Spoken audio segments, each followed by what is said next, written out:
আমার নামে তো বদনামি বের করে দিয়েছেন যে উনি আসলে শুধু রাজনীতির কথা বলে। এই যে এতক্ষণ যা বললাম কোনটা রাজনীতির কথা বলেন?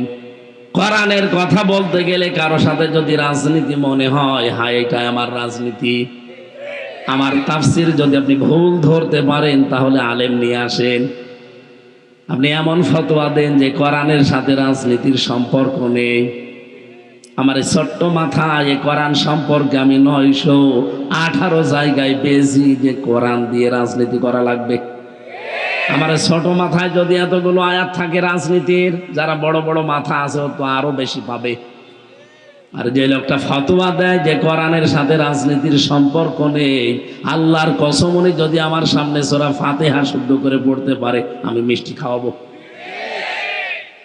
নড়াইল জেলার সদর থানার আয়োজনে তাফসীরুল কোরআন মাহফিলের স্বনামধন্য সভাপতি কারা যেন এই অনুষ্ঠানকে এ ঘোষণা দিয়েছেন যে এটা দলীয় অনুষ্ঠান, এটা আমাদের না। না, আপনি ঠিক করেননি। হাদা বায়ানুল লিন্নাস হুদাল লিন্নাস, কোরআনের আলোচনা সবার জন্য, শুধুমাত্র যারা মুসলিম দাবি করে তাদের জন্য না, মানুষ পদবাচ্চে যারা বিবেচিত সবার জন্য আজকের এই আয়োজন। আপনি এখন যদি নিজের ইচ্ছা করে এখানে আসতে না চান কোরআনের কাছে, আপনি কপাল পোড়া। কি কথা বোঝেন আমার? মানিত্তাবাআল হুদা বিগাইরিল কোরআন আদাল্লাহুল্লাহ, তিরমিজি শরীফের হাদিস। বিশ্বনবী বলেন কোরআন যেখানে নেই এখানে যাবে না কেউ। কেউ যদি যায় কোনো জায়গায় যেখানে কোরআন ছিল না, তার নিয়ত যতই ভালো থাক যে আমি তো ভালোই আছি আর আমি ভালো হওয়ার নিয়তে যাচ্ছি, কিন্তু কোরআন যেখানে নেই এরকম জায়গায় কেউ যদি যায়, আল্লাহ নিজে দায়িত্ব নিয়ে তাকে গোমরা বানিয়ে দেয়। শব্দটা খেয়াল করেন, আদাল্লাহুল্লাহ। আদাল্লাহ ইউদিল্লু বাবে ইফআল থেকে এসেছে। যদি নবী দল্লা শব্দ দিতেন দল্লা ইয়াদিল্লু, সোলাসে মুজাররদ থেকে আসলে বাংলা অর্থ আসতো আপনি নিজেই নিজেকে খারাপ বানিয়ে ফেলেছেন, পথ ভ্রান্ত হয়ে গেছেন, নিজেই নিজেকে গোমরা বানিয়ে ফেলেছেন। যদি দল্লা শব্দ নবী দিত, আদাল্লা দিয়েছেন, বাবে ইফআল থেকে আসার কারণে বাংলা অর্থ দাঁড়িয়েছে আপনার নিয়ত হয়তো ভালো ছিল, কিন্তু কোরআনে কারিম সেখানে ছিল না। এই জন্যে আল্লাহ নিজে দায়িত্ব নেয়, তখন আপনাকে আরো খারাপ বানিয়ে দেবে। আপনি টের পাচ্ছেন কি বললাম? সুতরাং কোরআন যেখানে নেই ওখানে যদি কেউ ভালো হওয়ার নিয়তেও যায়, ওখানে খারাপ বানিয়ে দেবে কে? আর আপনি আজকের এই অনুষ্ঠান চালিয়েই দিয়েছেন যে এটা আমাদের না। এখানে কোরআন ছাড়া কোরআনের বাইরে কথা কে বলেছেন দেখি হাত তোলেন তো। যারা আলোচনা করেছেন কোরআনের বাইরে নিজের বাবার কথা বলেছে কেউ? বলেন। আমি তো সভাপতির কথা 2-1 মিনিট শুনলাম, কই কোরআনের বাইরে ওনার বাপ দাদার কিচ্ছা কাহিনী বলেছে উনি 2 মিনিটে? আমরা কোরআনে কারিম থেকে বলার জন্য বসেছি। যারা এগুলো করেছে তারা ভুল করেছে, ভুল করলে তার ক্ষমা আছে, ফিরে আসার সুযোগ আছে। কিন্তু কোনো মানুষ যদি বিদ্রোহ করে তার জন্য কিন্তু ক্ষমা নেই। শয়তান ভুল করেছিল না বিদ্রোহ? বলেন বলেন। আমাদের আদি পিতা হযরতে আদম ভুল করেছিলেন না বিদ্রোহ করেছিলেন? ভুল করেছিলেন। এই জন্য আপনি যদি আদমের সন্তান দাবি করেন, আপনি ভুল করলে ফিরে আসবেন, রব্বানা যালামনা আনফুসানা ওয়া ইল্লাম তাগফির লানা ওয়া তারহামনা লানাকুনান্না মিনাল খাসিরিন। আর যদি আপনি বিদ্রোহী হয়ে যান শয়তানের মতো, আপনার জীবনে তওবার দরজাও বন্ধ হয়ে যাবে। কথা বোঝেন আমার? আশা করছি আমি ইঙ্গিত দিলাম আপনি বুঝে ফেলেছেন। লাইসা আলাইকা হুদাহুম, হে নবী হেদায়েত দেওয়া আপনার কাজ না, ওয়ালাকিন্নাল্লাহ ইয়াহদি মাইয়াশা, বরং আমি আল্লাহ যাকে পছন্দ করি, যাকে ভালোবাসি, যার কল্যাণ কামনা করি তাকে আমি হেদায়েত দান করি। এই জন্যে আমি তো আর হাতে করে নিয়ে আসি না যে আপনাকে দিয়ে দেব। এটা আল্লাহর হাতে, আল্লাহ কাউকে দেয়নি। ইন্নামা আনতা মুযাক্কির লাস্তা আলাইহিম বিমুসাইতির। হে নবী, আপনাকে আমি শুধু উপদেশক বানিয়েছি, উপদেশ দেবেন। আপনাকে দারোগা পুলিশ করে পাঠায়নি যে পিটিয়ে মানুষ হেদায়েত করবেন, কোনো দরকার নেই। আল্লাহর এত ঠেকা পড়ে চাই না যে আপনি জাহান্নামে গেলে আপনাকে জন্য আল্লাহ বসে বসে কাঁদবে। সুতরাং আমাদের কাজ উপদেশ দেওয়া, আমরা চেষ্টা চালিয়ে যাব জীবনের শেষ দিন পর্যন্ত। ওয়াবুদ রাব্বাকা হাত্তা ইয়াতিয়াকাল ইয়াকিন, ওই দিন পর্যন্ত ইবাদত চালিয়ে যাও যতদিন তোমার মরণ না আসে। আমরা চেষ্টা চালিয়ে যাব, আপনি সাড়া দিলেও ভালো, না দিলেও আমাদের ক্ষতি নেই, আমাদের বেতন আছে আলাদা। জীবনের শেষ দিন মানে কিয়ামতের দিন আল্লাহ আমাদেরকে ঠিক তার বেতন দিয়ে দেবেন, এই আশায় আমরা আছি। নিজের কপালে অনেকে যারা এই উল্টাপাল্টা কোরআনের পেছনে কথা বলে আগুন লাগিয়েছেন, আশা করছি তারা আদমের মতো ফিরে আসবেন। আর যদি আপনার কপাল শয়তানের মতো হয়, এ কথা শুনলে আপনার শরীরে আলো আগুন লাগবে। সুতরাং আজকের এই অনুষ্ঠানটায় সভাপতির দায়িত্বে যিনি আছেন, আপনাদের এলাকার কৃতি সন্তান, ইসলামিক চিন্তাবিদ, শিক্ষাবিদ, রাজনীতিবিদ, হাজার হাজার ছাত্রের ওস্তাদ জনাব মাওলানা নওয়াব আব্দুল কুদ্দুস, প্রাক্তন অধ্যাপক, খুলনা বিএল কলেজ, আতালাল্লাহু উমরাহু ওয়া বারাকাল্লাহু ফি হায়াতি, আমিন। মাহফিলের সম্মানিত পরিচালক মাওলানা মনিরুজ্জামান, সম্মানিত ব্যবস্থাপনায় আছেন যিনি FM রফিকুল ইসলাম, চেয়ারম্যান 11 নম্বর বাঁশগ্রাম ইউনিয়ন। মাহফিলের প্রধান আলোচক ইসলামিক চিন্তাবিদ, বিশিষ্ট রাজনীতিবিদ জনাব Ataur Rahman Bachchu, chairman Alkoba welfare trust. আলোচনা রেখেছেন মাওলানা আব্দুল্লাহ আল আমিন, মাওলানা মাসনুন গাজী, আতালাল্লাহু উমরাহু ওয়া বারাকাল্লাহু ফি হায়াতি, বলেন আমিন।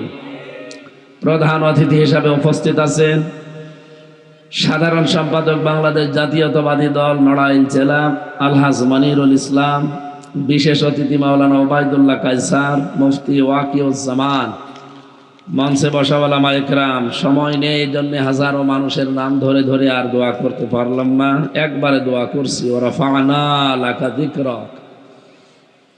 মঞ্চে বসা সম্মানিত ব্যক্তিবর্গ, সামনে বসা মুসলমান ভাইরা, পর্দার আড়ালের সম্মানিতা মা এবং বোনেরা, প্রশাসনের ভাইরা, প্রাণ প্রিয় নড়াইলবাসী, আল্লাহর দরবারে শুকরিয়া জানাচ্ছি যে দিনের বেলায় হাজারো কাজকর্ম আমাদের ছিল, সব বাদ দিয়ে কোরআনের পেছনে সময় বের করে সুযোগ করে দিয়েছেন কোরআনে কারিম শোনার। মুসলিম শরীফের 1722 নম্বর হাদিস, আল্লাহ নিজে কোরআন শুনতে ভালোবাসে। কালকে বলবেন বাড়ি যে নবীজি বলেন, আল্লাহ রাব্বুল আলামিন এই পৃথিবীতে কোন মানুষ যখন হক আদায় করে কোরআনে কারিম তেলাওয়াত করে, আল্লাহ এত বেশি মনোনিবেশ করে থাকেন ওই বান্দার দিকে, দুনিয়ার অন্য কোনো কাজে আল্লাহ এত বেশি মনোযোগ দেন না। আল্লাহ পাক নিজে কোরআনে কারিম শুনতেন। নবীজি যখন কোরআনে কারিম তেলাওয়াত করতেন, বিশ্ব নবী বলেন শুধু আল্লাহ না, আমি নিজেও কোরআন শুনি। হযরত উবাই ইবনে কাবকে মাঝে মাঝে ডাক দিয়ে বলতেন তেলাওয়াত করো। হযরত উবাই ইবনে কাব বলেন, হে নবী, কোরআন নাজিল হয়েছে আপনার উপরে, আর আমি একজন সাধারণ মানুষ। বিশ্ব নবী বলেন পড়ো, আমার শুনতে খুব ভালো লাগে। আল্লাহ নিজে কোরআন শোনেন, নবীজি নিজে কোরআনে কারিম শুনতে ভালোবাসে। আরে দেশে আমরা আল্লাহর বান্দা রাসূলের উম্মত, আমাদের কাছে ভালো লাগবে না? কথা বলেন না কেন? ভালো লাগবে কাদের কাছে? ওয়াইদা সামিউ মা উনজিলা ইলার রাসূলি তারা আয়ুনাহুম তাফীদু মিনাদ দাম'i মিম্মা আরাফু মিনাল হক, ইলা আখিরি আয়াত। সূরা আরাফের 83 নম্বর আয়াতে আল্লাহ জানিয়েছেন, সূরা মায়েদার, হে নবী, আপনি যখন কোরআন পড়বেন যারা এটা অনুধাবন করার শক্তি রাখে, যোগ্যতা যাদের আছে, যেটা বুঝতে পারে, এর মর্ম বাণীগুলো যখন উপলব্ধি করবে, আপনি দেখবেন মনের অজান্তেই তাদের চোখ দিয়ে পানি পড়ছে। কোরআনের আলোচনায় সবার চোখে পানি আসবে না, এটা বোঝার মতো যোগ্যতা থাকা লাগবে আপনার। বলেন তো, আল্লাহ নিজে যখন শুনতেন, পৃথিবীর কোনো কাজে আল্লাহ এত বেশি মনোযোগ দেন না। কোরআনে কারিম শোনার পেছনে যে মনোযোগ তার আছে, তিনি নিজে নাজিল করে যদি নিজে শোনেন, যার উপরে নাজিল হয়েছে তিনিও যদি শুনতে পারেন মনোযোগ দিয়ে, আমরা যারা এখানে বসে আছি আমাদের অ্যাক্টিভ, আমাদের মনোযোগ কত বেশি লাগবে বলেন। আপনি আরো অ্যাক্টিভ হবেন। প্রতিটি শব্দ যেহেতু আমার আল্লাহর তৈরি করা, খুব খেয়াল করে শুনবেন, নিজের প্র্যাকটিক্যাল লাইফে মেলাবেন যে আসলে আমার এগুলো ঠিক আছে কিনা। যখন দেখবেন না এগুলো মেলে না, হযরতে আবু বকরের সামনে কোরআন পড়লেই তিনি কেঁদে ফেলতেন। মসজিদে নববীতে অসময়ে হযরতে আবু বকর এসে বলেন, হে রাসূল, কোরআনে কারিমের আয়াত একটা পড়ছিলাম, আল্লাহ রাব্বুল আলামিন বান্দাকে বেশি বেশি কাঁদার আর কম কম হাসার জন্য আদেশ দিয়েছেন, ফালিয়াবহাকু কলিলাহু ওয়া লিয়াবকু কাসীরা। এই যে আমার জীবনে তো কান্না বেশি নেই, হাসি তামাশায় আমাদের জীবনে বেশি। হে নবী, আপনি বলেন তো আমাকে কি আল্লাহ জান্নাত দেবে? তারা কোরআনের বাণীগুলো কিভাবে উপলব্ধি করতেন, এর মর্ম বাণী কি? জান্নাতের গ্যারান্টি তারা দুনিয়াতে জিন্দা অবস্থায় পেয়ে গেছেন, সার্টিফিকেট আল্লাহর নবী ধরিয়ে দিয়েছেন যে এই যে তুমি জান্নাতি। এরপরে ওই লোকটা যদি এই টেনশনে থাকে, অসময়ে তিনি শিশুর মতো কাঁদছিলেন, রব্বুল আলামিন বলেন আবু বকরকে সুসংবাদ দিয়ে দেন, ওয়ালিমান খাফা মাকামা রাব্বিহি জান্নাতান ফাবিআইয়ি আলাই রাব্বিকুমা তুকাদ্দিবান। আবু বকরের এই দৃশ্য দেখে আমার আল্লাহ এত বেশি খুশি হয়ে গেছেন, দুনিয়ার মানুষকে আল্লাহ জান্নাত দেবে একটা, আবু বকরের জন্য আল্লাহ জান্নাত বরাদ্দ করেছে দুইটা। এজন্য আপনার অ্যাক্টিভ মনোযোগ আরো বেশি লাগবে, এদিকে আরো খেয়াল করবেন। আজকে খুব গুরুত্বপূর্ণ দুইটা তথ্য বলবো ইনশাআল্লাহ। যে কোরআনে কারিম আমরা শুনতে এসেছি, আল্লাহর ওই বাণী, আমরা খুশি যেহেতু কাজকর্ম যদিও আমাদের এখন করা যাচ্ছে না এই সময়টা, এই 1-1.5 ঘন্টা কোরআনের পেছনে আমরা যারা ব্যয় করছি বোঝার জন্যে, বলেন আলহামদুলিল্লাহ। দরুদ আর সালাম পাঠ করি মুহাম্মাদুর রাসূলুল্লাহ সাল্লাল্লাহু আলাইহি ওয়াসাল্লামের প্রতি। এই যে রজব মাস শেষ হয়ে যাচ্ছে, এদিকে তাকান, আর মাত্র একটা দিন আছে, আবার 1 বছর পরে এই মাসটা আসবে। এসেছিল, চলেও গেল। নবীজি এ মাস পেলেই দোয়া করতেন, আল্লাহুম্মা বারিক লানা ফি রজব ওয়া শাবান ওয়া বাল্লিগনা রমাদান। রজব এবং শাবানের বরকত আমাদেরকে দান করো, আর রমজান পর্যন্ত আমার হায়াতটা তুমি বাড়িয়ে দাও। বলেন তো, হায়াত চাওয়া জায়েজ আছে না? কারণ মুমিন যারা, তারা যত তাড়াতাড়ি দুনিয়ার জীবন ছেড়ে যেতে পারবে তত তাড়াতাড়ি তারা জান্নাতে প্রবেশ করবে। এটাই তো নাকি? দুনিয়াতে বেশি দিন বাঁচতে চায়, বেশি দিন থাকতে চায়, দুনিয়ার এই সুখ সম্ভোগ এগুলো নিতে চায় বেশি যারা, এ মানুষগুলো কাফের। লা তাজিদান্না আশাদ্দান নাস আহরাসাল হায়াতিদ দুনিয়া। হে নবী, দুনিয়ার প্রতি আসক্তি, দুনিয়ার প্রতি লোভ সবচাইতে বেশি আপনি দেখবেন মুশরিকদের। কাদের? আমরা কি মুশরিক? নবীজি নিজে দোয়া করলেন যে আল্লাহ তুমি আমার হায়াতটা বাড়িয়ে দাও, রজব আর শাবানের বরকত আমাদেরকে দান করো, আর হায়াত বাড়িয়ে দাও রমজান পর্যন্ত। এই হাদিসের ব্যাখ্যায় বিশ্ব নবী জানাতে চেয়েছেন এই 2 মাসের যে বরকত আল্লাহ নাজিল করবেন সবাই বরকত পাবে না। বাকি শব্দটা ব্যাখ্যা আমি পরে করছি।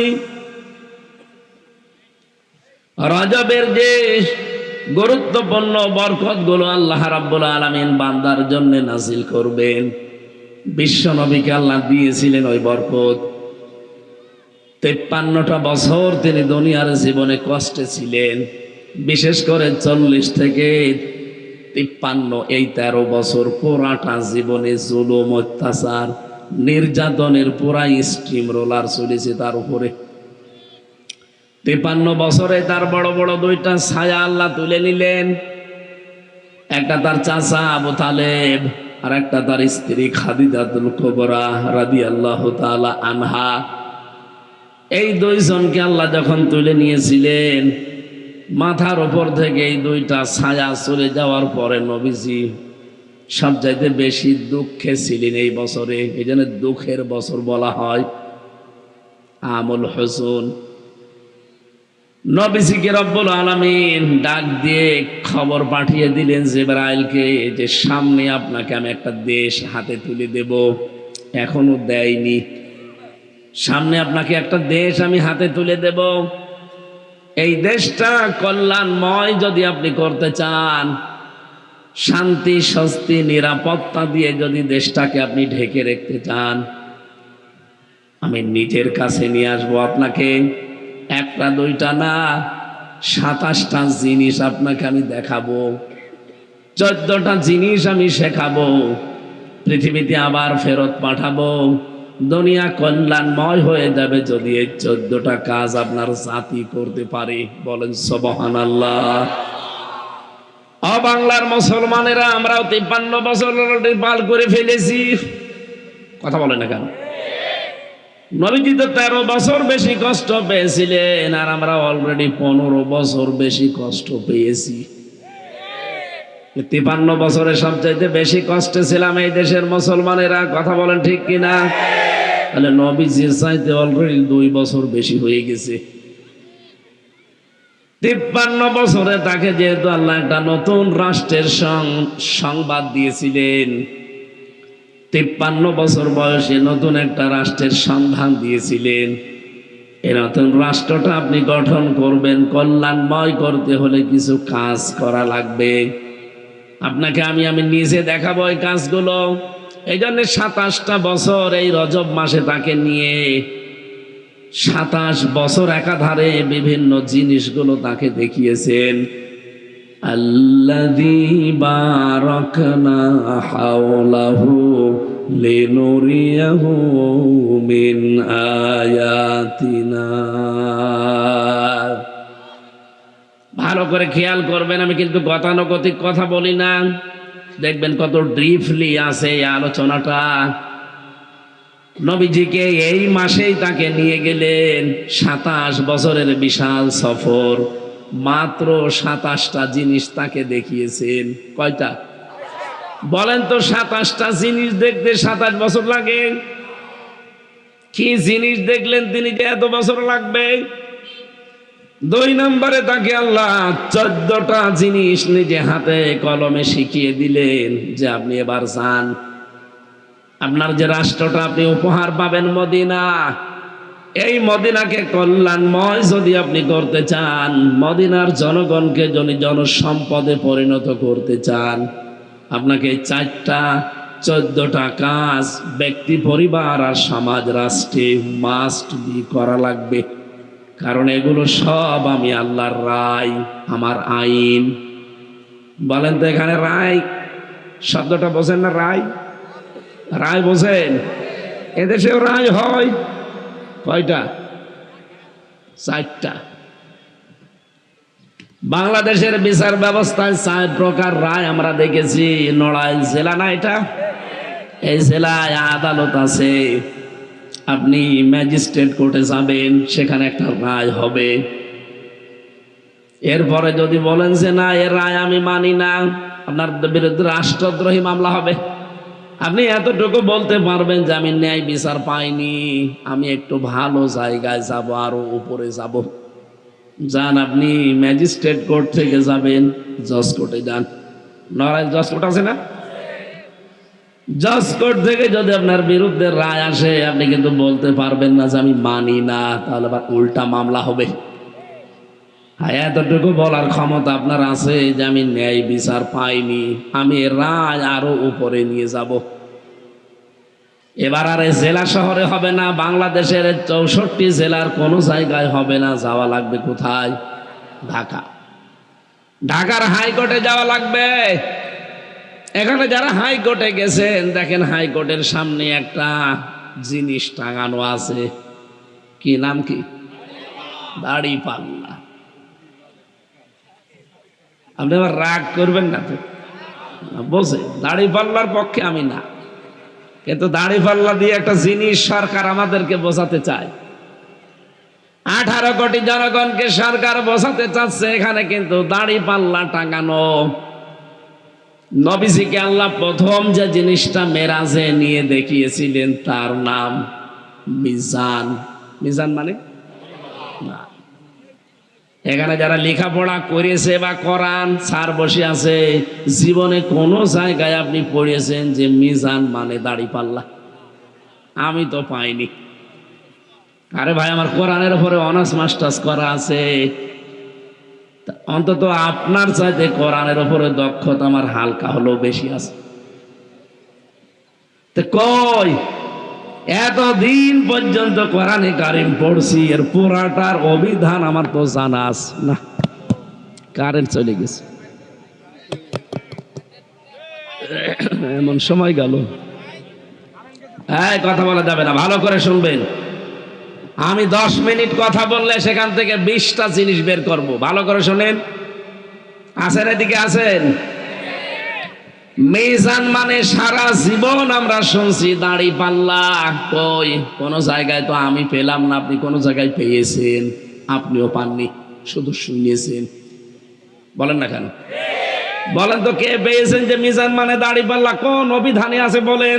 বাংলাদেশের যত অভিধান আছে আমি প্রতিটা মিলিয়েছি, কোন জায়গায় পাইনি। মিজান মানে লেখা আছে মানদণ্ড। মিজান মানে ন্যায় বিচারের প্রতীককে মিজান বলে। সরকার ওখানে দাড়িপাল্লা টাঙিয়ে 18 কোটি মানুষকে বোঝাতে চায়, সারা দেশের কোন জায়গায় যদি ন্যায় বিচার না পাও, এই জায়গায় পাবা। আমরা তো এই 53 বছর এইটাই পাচ্ছি। সেরকম ন্যায় বিচার চলছিল নাকি? বিশেষ করে 15.5 বছরে তো ন্যায় বিচারের দৈন্তন্যও ছিল না। রায় ছিল জর্জার মুল্লুকদার, এই রায় ছিল। আমি আমার মামলাটা তুলেছিলাম, এই 3টা বছর আমাকে ওরা ফাঁসির কন্ডেম সেলের ভেতরে রেখে দিয়েছিল। যতবার আমার মামলা তুলেছে ওই একই আদালত বলেছে না, হবে না। অথচ আগস্টের 5 তারিখের পরে শুধু মামলাটা তুলতে দেরি, মামলা দেখে বলছে এর ভেতরে তো কোনো মাল নেই, কি দেখে বিচার করব। শুধু জামিন না, পুরাটা খারিজ করে দিয়েছে মামলা, একজন বাতিল, বলছে পুরা মিথ্যা। আমি নিজের সামনে দাঁড়িয়ে আদালতে বলতেও গেলাম যে একবার যে মাননীয় আদালত, এই মামলাটা তো 3 বছর আপনার কোর্টে ছিল, তখন তো বললেন না যে কোনো মাল নেই, আর এখন হঠাৎ করে বলছেন এই কথা। কিছু করার ছিল না, আমার হাত বাঁধা ছিল। কথা বলেন না কেন? আমার হাত বাঁধা ছিল, এজন্য কিছু করতে পারি নাই। এখন আমার হাত খোলা আছে, আমি এখন ন্যায় বিচার অন্তত করতে পারছি। এটা আমি আগেই সেই 3 দিনের ভেতরে যখন আমার কোর্টে উঠেছিল মামলাটা, ওই সময় আমি খারিজ করে দিতে পারতাম, কিন্তু আমি আর চেয়ারে থাকতে পারতাম না। আপনি আজকে আওয়ামী লীগের প্রেসিডিয়াম একজন সাবেক সদস্য, আমি নাম নিলাম না, দেখেন একটা পুরা স্ট্যাটাস লিখেছে প্রায় 20 লাইন। আমি বহুবার এই শেখের বেটিকে বহুবার চেষ্টা করেছিলাম সংশোধনের, কিন্তু না, এ মহিলার সংশোধন হওয়ার মতো মানুষ না, ওরে আল্লাহ বাঁকা করে বানিয়েছে। মেয়েদেরকে আল্লাহ এমনি বাঁকা করেই বানিয়েছে, তো ডবল বাঁকা।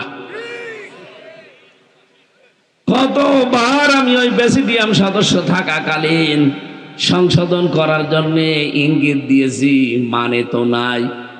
ওই সময় যদি আমি শক্ত করে বলতাম, আমি হয়তো মাটির নিচে থাকতাম। এখন যেহেতু আর কোনো সম্ভাবনা নেই, ও দল ঘুরে আসবে, এই সম্ভাবনাও শেষ হয়ে গেছে। এখন যদি এদেশের জনগণ বলেও আসেন, ওরা যা করেছে 15.5 বছর, কোন মুখ নিয়ে জাতির সামনে দাঁড়াবে? প্রেসিডিয়াম সদস্য একজন সাবেক, এই যে আপনি আজকে খোলেন, পুরাটা লিখেছে উনি নিজে, 20 লাইনে উনি 20টা তথ্য দিয়েছে। আমি খুব মনোযোগ সহকারে বসে বসে পুরাটা পড়েছি, তাও 2-3 বার করে। আমার ভাইয়ের, আমি যে কথা বলতে চাই, এই দেশে 1628টা চেয়ার আছে এখন। এই চেয়ার না, যিনি পালিয়ে গেছে তার থেকে শুরু করে আপনাদের যে ওসি সাহেব এসেছে, ওসির চেয়ার 1628টা। আপনি হিসাব করে দেখবেন, শুধু একজনের হাত খোলা ছিল, বাকি 1627টা চেয়ারে সব হাত বাঁধা ছিল। বাইরে বাইরে যা শুনতেন, যা বলতো, সব আন্দাজে, আসল কথা ওনার। এই যে কাওয়া কাকু মাঝে মাঝে কা কা করতো, এমনি, ওর কোনো বেল বেরেক নেই। হাসাও মাহমুদ চট্টগ্রামের যুবক, তো কোনো বেল বেরেক নেই। আসল কথা, ফাইনাল কথা ওনার, যিনি পালিয়েছেন, ওনার এই একটা হাত শুধু খোলা ছিল মন মতো, বাকি সব হাত ছিল বাঁধা। বিচারপতির হাত শুধু খুলে দিতে দেরি। দেখেন তো, উনি নিজেও জানতো। 3 বছর আগে আমার যখন 21 সালের প্রথমে জেলে নিয়ে যান, তখনই উনি আমার চাচাকে বলেছিলেন যে আমি জানি এর কোনো ভিত্তি নেই, কিন্তু আমার কিছু করার নেই। বারবার বলতেন যে আমার বেঞ্চে আপনারা মামলা দেবেন না, আমার বিবেকে বাধা দেয়, অন্য বেঞ্চে নিয়ে যান। কিন্তু আমার পরিবার এবং আমার যে দল, তারা জানতো যে এই লোকটা একটু ন্যায় বিচার হালকা পাতলা করে। তারপরেও তিনি পারেননি। শেষ পর্যন্ত এই যে 5 তারিখের পরে তিনি পুরাটা খারিজ করে দিলেন, নিঃশ্বাস নিলেন একটা। আমরাও চাই এদেশে কোনো মানুষের হাত আর বাধা থাকবে না, সবার হাত থাকবে আবু সাইদের মতো খোলা। কারা চান হাত খোলা দেখি?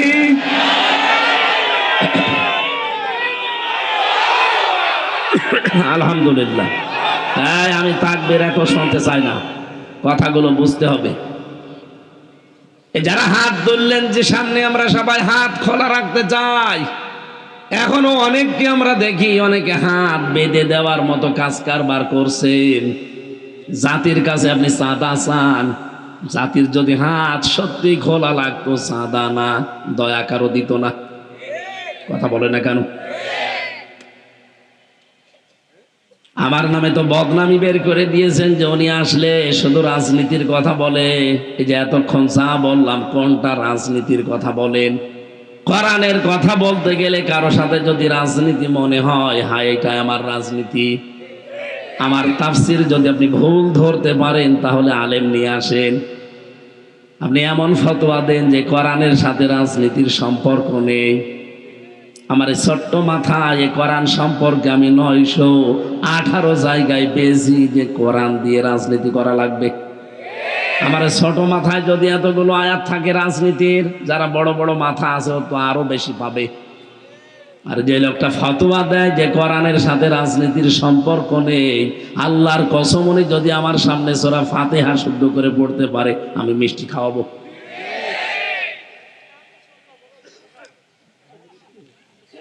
কোরআনে কারিমের যে আয়াতটা পড়েছিলাম, আল্লাহ বারবার চ্যালেঞ্জ দিয়েছেন এবং কড়া ভাষা দিয়েছেন, আলা তাকফু মা লাইসা লাকা বিহি ইলম, যে বিষয়ে জ্ঞান নেই মুখ খুলবা না।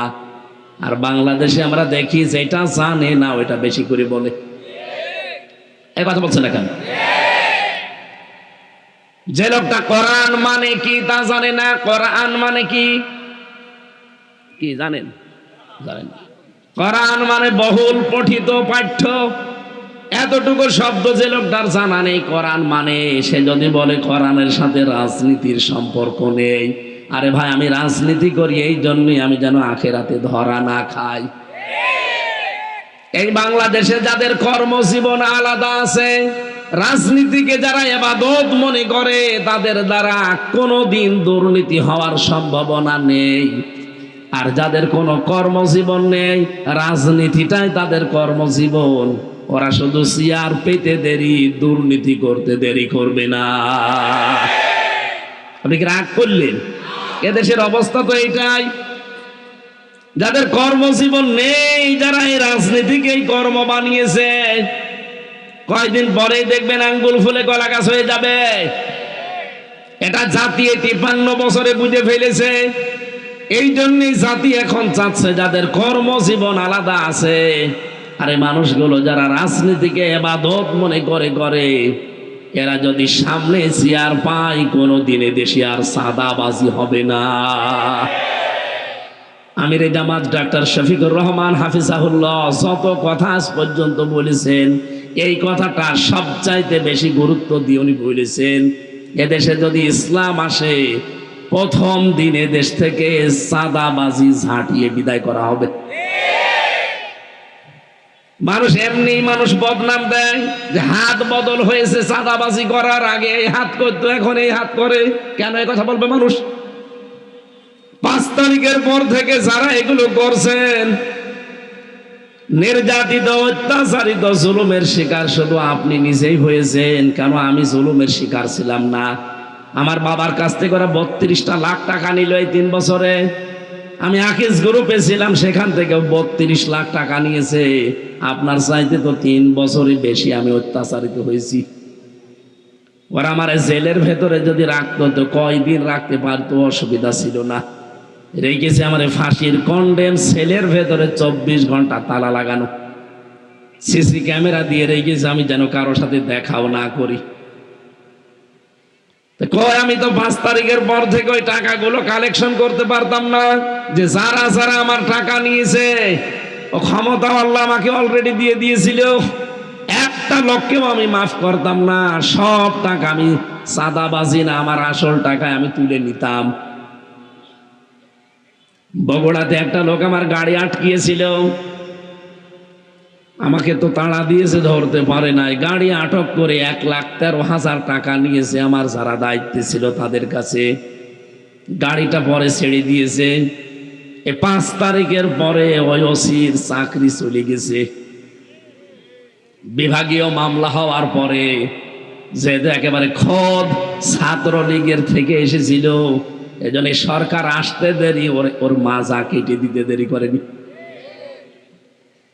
কয়েকদিন আগে আমি ছিলাম সিরাজগঞ্জ, গোল চত্বরে বসে আছি, কোথা থেকে যেন খবর পেয়েছে ওনার এক বন্ধু এক ওসি আছে, তার সাথে লাইন করে এসে আমারে বলছে, হুজুর আসসালামু আলাইকুম। কে আপনি? বলছে আমি সেই ওসি আবুল কালাম আজাদ। না এদিকে আসে, আপনারাই তো খুঁজছি। কোথায় আপনি এখন? আমার সব চলে গেছে। চলে তো গেছে, কেন এসেছেন এখানে? মাফ করে দেন। কিসের মাফ? মাফ আপনাকে আমি করতে পারি, আগে আমার ওই টাকা ফেরত দিন। আপনাকে তো আমি মাফ করে দিলাম, আমার অসুবিধা নেই। আপনি ধানের ক্ষেতের ভেতর দিয়ে আমারে তাড়া দিয়েছিলেন, সেটা আমি মাফ করে দিলাম। আমি আপনাকে কোরআনের কথা বলতে গিয়েছিলাম বগুড়াতে, আপনি বলতে দেননি, মাফ করে দিলাম। কিন্তু আমার গাড়িটার সব ওকে ছিল, গাড়ি আটক করে আপনি 1,13,000 টাকা নিয়েছেন, টাকাগুলো ফেরত দেন। এরপরে আস্তাগফিরুল্লাহ বলছে টাকা নেই। না, তাহলে মাপ নেই। 7 দিন সময় দিলাম, টাকাটা যদি দিয়ে দেন আপনি মনে করবেন আপনার মাফ হয়ে গেছে।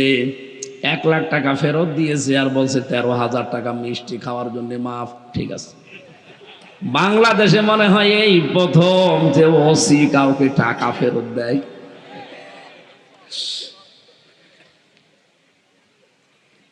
অত্যাচারিত আপনাদের চাইতে আমরাও কম না, কিন্তু আমাদের নামে তো একটা বদনাম কেউ দিতে পারলো না। 56,000 বর্গ মাইলে যে আমি সাদাবাজি করেছি, আপনার নামে আসে কেন? বলেন, কেন আসবে আপনার নামে? আপনি কি মনে করছেন কেউ কিছু টের পায় না আমি কি করি? এ দেশটা এখন গোয়েন্দাদের হাতের মুঠায়। এদেশের সর্বোচ্চ দায়িত্বে যিনি আছেন গোয়েন্দাদের। কয়েকদিন আগে আমি কথা বলেছিলাম, হুজুর আমরা দেশটাকে নখদর্পণে রেখেছি, আমরা দেখতে চাচ্ছি কে কেমন কি কাজ করে। আপনি মনে করছেন আমি রাত 2টার সময় চাঁদা চাইলাম, টের পেল কি করে? আরে বাবা, রাত 2টায় আপনি পায়খানায় বসে বসে কি করেন তা ওরা ওই অফিসে বসে দেখতে পাচ্ছে, বলছেন আপনি? আমি নিজে ওদের মেশিন দেখেছি রিমান্ডে। আমার ম্যাডাম আমিরুল ইসলাম বেলালি সাতক্ষীরার, আমি ধরা পড়ার 3 দিন যখন চলে আমি রিমান্ডে, ওনার কাছে কি একটা কথা জিজ্ঞাসা করেছে, আমি বাস্তব বলছি ওই নাম্বারটা আমি আর ও আর আমার মা বাবা ছাড়া কেউ জানে না। অথচ ওনারা নিজেরা নাম্বার কিভাবে জোগাড় করে পুরাটা ভিডিও আকারে কল আমারে পরের দিন রিমান্ডে দেখাচ্ছে। যা আপনি বলছেন কারোর সাথে সম্পর্ক নেই, দেখেন তো এই নাম্বারে আপনার স্ত্রীর কাছে কল আসলো কি করে? আপনি মনে করছেন আমি রাত 1:30টার সময় 2টার সময় চাঁদা চাইতে চাই? কেউ তো জানে না। কেউ জানে না মানে ওই মেশিন গুলো এখনো আছে, যেগুলোরা ইসরায়েল থেকে নিয়ে এসেছিল এখনো কিন্তু ব্যবহার করছে। এই জন্য সাবধান হন ভাই, আপনারা মজলুম, আমরাও মজলুম। ওই 14 দল বাদ দিয়ে বাংলাদেশে যা আছে আমরা সবাই মজলুম। কথা বলেন না কেন? আপনারা যেন ক্ষতি না করেন, নিজেদের পায়ে নিজে কোড়াল না মারেন। আমি সাবধান করলাম, দেশটা কিন্তু থালার মতো হয়ে আছে। একটা থালার ভেতরে কি কি আছে সামনে যেমন দেখতে পান, এদেশের 18 কোটি মানুষ কে কি কোথায় কি করছে সব ওরা দেখতে পারছে, শুধু ছাড় দিয়েছে আমাদের পরীক্ষার জন্য। ওরা অলরেডি বুঝে ফেলেছে দেশটা কাদের হাতে নিরাপদ। আপনার নিজের পায়ে যদি এখন নিজে কোড়াল মেরে বারবার উল্টা পাল্টা বকেন, মানুষ তো পাগল বলবে আপনাকে। এই জন্য আমি ইঙ্গিত দিলাম, আশা করে আপনি বুঝেছেন। এরপরেও যদি না বোঝার ভান করে থাকেন, এদিকে আসেন, কানের নিচে এমন জোরে 2টা দেব সব বুঝে ফেলবেন। হুজুর আমি কিছু বুঝি না, এদিকে আসেন আপনাকে বোঝাচ্ছি। আসেন আমার মেন কথা বলছি এবার। বিশ্বনবীকে আল্লাহ মিজান দেখালেন। মিজান মানে মানদণ্ড। মিজান মানে আরো জোরে বলেন। এখানে আমার মনে হয় সবাই এক বাক্যে এই কথা বলবে, মিজান মানে দাড়ি পাল্লা। কিয়ামতের দিন আল্লাহ দাড়ি পাল্লায় আমাদেরকে ওজন দেবেন, আমাদের আমল, বদ আমল আর নেক আমল। কথা বলেন না কেন? আপনি কোনদিন একথা বিশ্বাস করতে পারেন যে মিজান মানে দাড়ি পাল্লা, দাড়ি পাল্লায় আল্লাহ আমল মাপবেন, বদ আমল নেক আমল? আমল মানে কি বলেন তো? কাজ। আমল মানে এখানে কোন পাগলকে বিশ্বাস করাতে পারবেন যে দাড়ি পাল্লার একটা পাল্লায় 5 কেজি কাজ তুলে দিলাম, এদিকে 5 কেজি কাজ, এদিকে 5 কেজি কাজ, এটা কেউ বিশ্বাস করে? আর দাড়ি পাল্লা দিয়ে কি কাজ কেউ মাপে? বলেন কোন কারণে আপনি এই বিশ্বাসে আছেন বলেন? পৃথিবীর প্রতিটি জিনিস পরিমাপ করার জন্য আলাদা আলাদা যন্ত্র পাবেন। এই যে সামিয়ানাটা যদি এখন আপনাকে আমি মাপ দিতে বলি, এটা কি দাড়ি পাল্লায় তুলে দেবেন? এটার জন্য আলাদা একটা মাপের যন্ত্র আছে, তার নাম ফিতা, গজ। এক কথা বলেন না কেন? এই যে পানি দিয়েছে আমাকে খাবার জন্য, এ পানির বোতল যদি আপনাকে বলে এটা মেপে দেন তো ফিতা দিয়ে মাপবেন। এটার জন্য সিসি আছে, লিটার আছে। এক কথা বলছেন না কেন? পৃথিবীর প্রতিটি জিনিস মাপ করার যন্ত্র আছে না নেই? আরো জোরে। কাজ মানে আমল, কাজ যে আল্লাহ মাপবে কিয়ামতের দিন, এটা মাপের জন্য আলাদা একটা যন্ত্র নেই? দাড়ি পাল্লা, দাড়ি পাল্লায় কেউ কাজ মাপে? কাজ মাপার জন্য একটা আলাদা যন্ত্র আছে। এইটার জন্য যেমন ফিতা, এইটার জন্য যেমন সিসি। কাজের জন্য কাজ মাপতে হয় দাড়ি পাল্লা দিয়ে না, ফিতা দিয়ে না, গজ দিয়ে না, লিটার দিয়ে না, সিসি দিয়ে না, কেজি দিয়ে না। কাজ মাপতে হয় গুরুত্বের ভিত্তিতে। এই কথা বলছেন না কেন? কাজ মাপে কি দিয়ে? গুরুত্ব। বলেন বলেন, আরো জোরে বলুন। এখন কি গুরুত্ব কি? এই যে মঞ্চটা সাজিয়েছেন এর গুরুত্বপূর্ণ জিনিস আছে দুইটা, একটা খুঁটি আর একটা সামিয়ানা। কি কথা বলেন? গুরুত্বপূর্ণ এই দুইটা জিনিস না থাকলে কেউ মঞ্চ বলবে? এখানে গুরুত্বপূর্ণ নয় এমন জিনিসও আছে যেগুলো না হলেও মঞ্চ হয়, যেমন এই কার্পেট, এই চেয়ারগুলো। কথা বলা লাগবে। আপনি কি বোঝেন নাকি বলেন? আমার ভাইরা, আমি গুরুত্বপূর্ণ বিষয়গুলো আপনার সামনে তুলে ধরতে চাচ্ছি। এবার কিয়ামতের দিন আল্লাহ কিন্তু মাপ দেবেন আপনার আমল, মানে কাজ মাপতে হয় যেহেতু গুরুত্বের ভিত্তিতে। এই কোরআনে কারিমে আল্লাহ 500টা বিধান দিয়েছেন শরীয়তের গুরুত্বপূর্ণ যেগুলো, আর প্রতিটা বিধানের ভেতরেই দেখবেন কিছু না কিছু ফরজ আছে। কি এর ভেতরে নামাজ আছে না? আরো জোরে বলেন, নামাজ কি ফরজ? বলেন, এই নামাজ ফরজ। এই ফরজের ভেতরে আরো ফরজ আছে কয়টা? 13টা। বলেন বলেন, নামাজ যে ফরজ, এই ফরজ নামাজের ভেতরে আবার ফরজ আছে কয়টা? এ 13টা ফরজের 12টা আদায় করলেন, একটা করেননি, সওয়াব হবে কয়টা? একটাও হবে না, 0, 0। এখন যদি বলেন না 13টার 12টা আদায় করলাম, একটা করি না, অন্তত 2-3টা সওয়াব দেন, হবে? এটা বুঝেছেন? বলেন, এর ভেতরে শরীয়তের বিধান কয়টা? 500। বলেন আরো জোরে, আরো জোরে বলেন। 500-র ভেতরে 499টা আপনি মানেন, আপনি আমল করেন, কিন্তু একটা করেন না, আরো বিরোধিতা করেন। কিয়ামতের দিন আল্লাহ যখন আপনার সওয়াব মাপ দেবে, গুরুত্বের ভিত্তিতে যেহেতু মাফ হবে, 13টা ফরজের 12টা আদায় করে একটা আদায় না করলে পুরাটা যেমন বাদ। 500 ফরজের 499টা আদায় করেছেন, একটা করেননি, কিয়ামতের দিন আপনাকে আল্লাহ 0, 0 দেবে। এত সহজ বলার পরও যদি কেউ না বোঝার ভান করে থাকেন, আমার আর কিছু করার নেই। তাহলে আপনাকে গুরুত্বের ভিত্তিতে এখন কাজ করা লাগবে। আরে আপনার মেসাক আগে না, আপনার দস্তরখানা বিছিয়ে খাবার খাওয়া আগে না। পৃথিবীর প্রথম কাজ প্রতিটি নবীকে আল্লাহ যেটা আদেশ দিয়েছেন সেটা হচ্ছে আনাকিমুদ্দিন, দিন কায়েম করা। দিন কায়েম হলে নামাজ কায়েম হবে, দিন কায়েম হলে যাকাত কায়েম হবে, দিন কায়েম হলে চাঁদাবাজি বন্ধ হবে। এইটাই আসল কাজ। এইটা আপনি বাদ দিয়ে 499টা করেন, আর এইটা করেন না, করতে গেলে ফতোয়াবাজি করেন, আরো বাধা দেন। কিয়ামতের দিন আপনাকে যখন আল্লাহ মাপ দেবে, আল্লাহর কসম আপনার ফল হবে 0 বা 0। এতটুকু বুঝেছেন কারা? আলহামদুলিল্লাহ। এই মাহফিলটা এরা সাজাতে গিয়ে বহু সমস্যার সম্মুখীন হয়েছে, বিশেষ করে যারা কর্তৃপক্ষ। 500 টাকা করে ওনারা চাচ্ছে। 10-15 জন হাত তোলেন যে 500 টাকা বা 1000 টাকা দিতে পারবেন, পরে দিয়ে ওনাদের কাছে তো তোলা লাগবে। এই যে কয়জন হাত তুলছে একটু তোলেন তো, আল্লাহকে দেখানোর জন্য তোলেন। যারা 500 টাকা 1000 টাকা দিতে পারবেন হাত তোলেন, তুলে রাখেন, একটু তুলে রাখেন। 1, 2, 3। না, লোক যাওয়া লাগবে না, ওরা মনাজাতের পরে দিয়ে যাবে। যারা কথা দিচ্ছে ওরা তো আর আন্দাজে কথা দিচ্ছে না। এখানে 3 জন, 1, 2, 3, 4। এই লাইনে সব গরিব মানুষের ভাগে পুলিশ, যার ভেতরে একজন আছে। ভাই, আমি কালেকশন করতে পারি না, আর সিস্টেম আমি জানিও না। এনারা যেহেতু একটু ঋণী হয়ে আছে, এনারা যেন ঋণ না থাকে, যতটুকু পারেন আপনার সাধ্য মতো এখানে দিয়ে যাবেন। কোরআন প্রচারে যদি আপনার অর্থ ব্যয় না হয়, তো টাকা পয়সা নিয়ে কি করবেন? সম্মানিত মা বোন যারা এসেছেন, মেরাজে যে নবীজি 2টা কারণে মেয়েদের জাহান্নামে চলতে দেখেছেন। 1 নম্বরে তারা কুফরি করে, কুফরি আল্লাহর সাথে না, স্বামীর সাথে।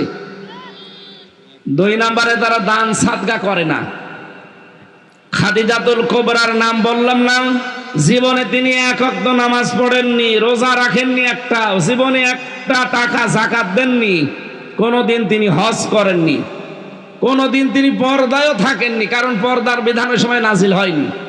কিন্তু জান্নাতে আল্লাহ তার জন্য ঘর বানিয়ে তার কাছে পাঠিয়ে দিয়েছেন একটা মাত্র কারণে, তিনি তার স্বামীর পেছনে সময় দিয়েছেন, সম্পদ দিয়েছেন, মেহনত লাগিয়েছেন স্বামীর জন্যে। এজন্য আপনাদের আমার মনে হয় সবচাইতে গুরুত্বপূর্ণ কাজ সামনে মেয়েদের স্বামী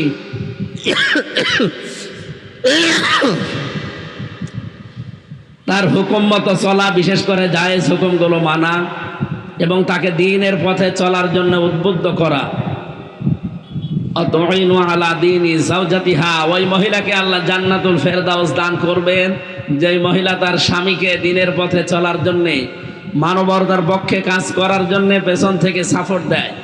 আল্লাহ মেয়েদেরকে এইভাবে কবুল করেন, বলেন আমিন। আমি আজকে আর চালাতে পারছি না, কারণ 4:30 বাজে। ফরজ নামাজ এখন সামনে আমাদের।